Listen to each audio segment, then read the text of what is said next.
Do you believe that an oil drop can breathe?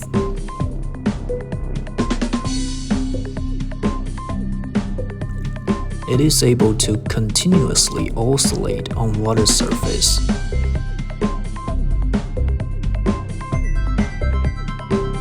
Usually, if we drop a little bit oil on water, we can see the oil drop spread to a big circle, which is so-called sessile lens. Now, let's try to give life to the oil droplets. What I'm gonna do is to mix the mineral oil with a little bit detergent.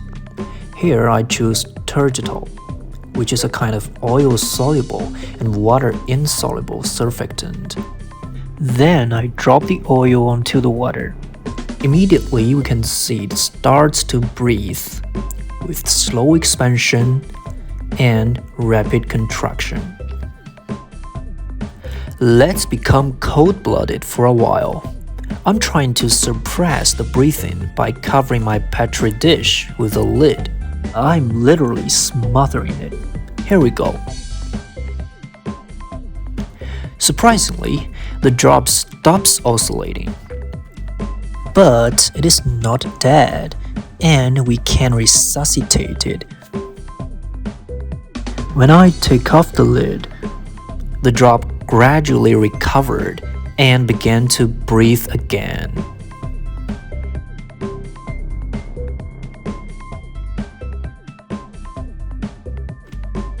My last experiment is to check if the concentration of the surfactant can play a role in drop breathing. Here I have 4 drops containing different amounts of surfactant. They behave differently. You can see that only when the concentration exceeds 5% will the drop starts to breathe. In 2007, Dr. Stoker and Dr. Bush in MIT studied this phenomenon and gave the possible explanations behind.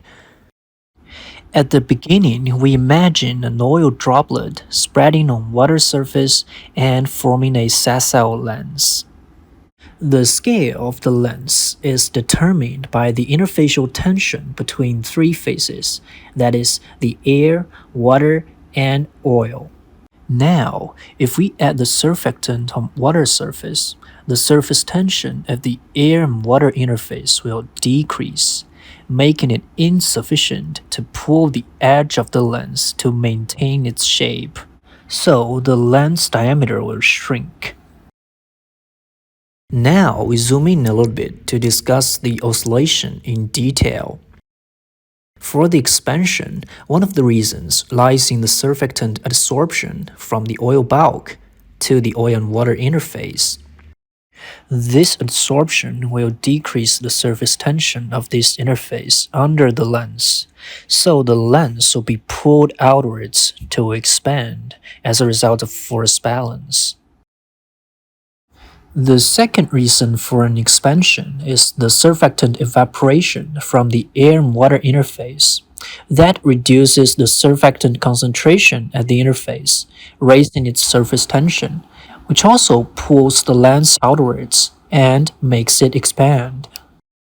These 2 mechanisms happen slowly. In contrast, the contraction of the lens is much more rapid. This is because of a phenomenon called surfactant flushing. Firstly, we can tell that the distribution of surfactant on the underside of the lens isn't uniform. For the geometry of a sessile lens, it appears thinner at the corner and thicker at the bulk. So, at the bulk of the droplet, there will be plenty of oil to resupply the interface with surfactant, while less oil is available to resupply the surfactant that is being evaporated from the edge, which will induce a surfactant concentration difference. Such difference will induce a surface tension gradient, which will make the lower surface of the droplet become unstable.